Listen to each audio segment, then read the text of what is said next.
Bonjour Ange. Bonjour Thérèse. Qu'est-ce que tu penses des autres religions? Ah oui, question importante, cruciale, embarrassante qui a troublé plus d'un. Nous vivons dans un monde où effectivement avec des brassages des populations, des brassages de communautés, le métissage, on se demande, on se demande effectivement, certains se demandent quelle voie choisir. Il y a l'islam, il y a le bouddhisme, on voit des musulmans autour de nous, des chrétiens, je ne sais pas, des athées même, on voit des adeptes du vaudou, on voit des bouddhistes et tout ce. Alors, mais quelle voie faut-il quelle voie faut-il quelle voie faut-il choisir? Ça troublait effectivement plus d'un. Mais à la réalité, je crois que il faut peut-être prendre le temps de questionner l'islam et de donner sa véritable nature. Parce qu'en fait, je pense qu'il n'y a que peut-être l'islam qui semble un peu sérieux. Et c'est elle seule qui aspire effectivement, qui nous parle de monothéisme, du Dieu unique. Parce que ce soit le bouddhisme, le shintoïsme, le shintoïsme, je sais pas, l'égyptologie, tout ça, c'est pas des religions, ce sont des formes de philosophie. Ce sont des formes de philosophie de vie dont il n'aspire même pas au statut de religion. Donc, et c'est tellement grotesque qu'effectivement, je pense, ça saute à l'œil qu'ils sont dans l'erreur. Par contre, ce qui est troublant, ça peut être effectivement l'islam, d'autant que le Coran dit s'inscrire effectivement dans la continuité de la Bible, dont il ne serait que le strict prolongement et le couronnement. Mais eux qui accusent la Bible d'être la parole de Dieu falsifiée, en fait, je pense que la supercherie se trouve plutôt de ce côté-là.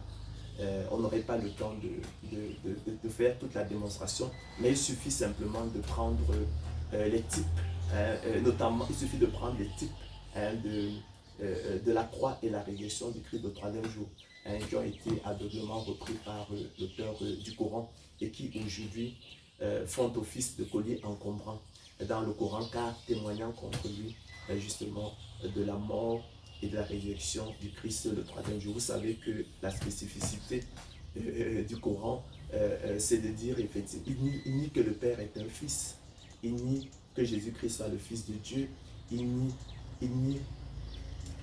naturellement, il nie la mort et la résurrection du Seigneur Jésus-Christ. C'est très grave. On prend ça à la légère, mais c'est très grave. Lorsqu'on enlève la croix du Christ, qu'est-ce qui reste à la foi chrétienne? Il n'y a plus rien. C'est très grave. Mais Dieu, il est génial en cela et qu'il soit loué, sachant d'avance que effectivement sa parole ferait l'objet d'attaques au couteau, hein, comme on le voit, et à travers effectivement les types qu'il a introduits dans l'Ancien Testament. Je vous ai dit précédemment que le Nouveau Testament n'est qu'un accomplissement de l'Ancien Testament. Donc il a mis des types dans l'Ancien Testament, notamment des types de la mort et la résurrection du Christ le troisième jour. Il y a deux types de la mort et la résurrection du Christ le troisième jour qui ont été aveuglément repris par l'auteur du noble Coran, car voilé à ses yeux. C'est eux qui sont dans la copie. Le premier type, c'est l'épreuve d'Abraham. Abraham, effectivement, avec le sacrifice d'Isaac. Ce n'est qu'une préfiguration, je vous renvoie au livre de la Genèse, ça n'est qu'une préfiguration de la mort et de la résurrection du Christ le troisième jour.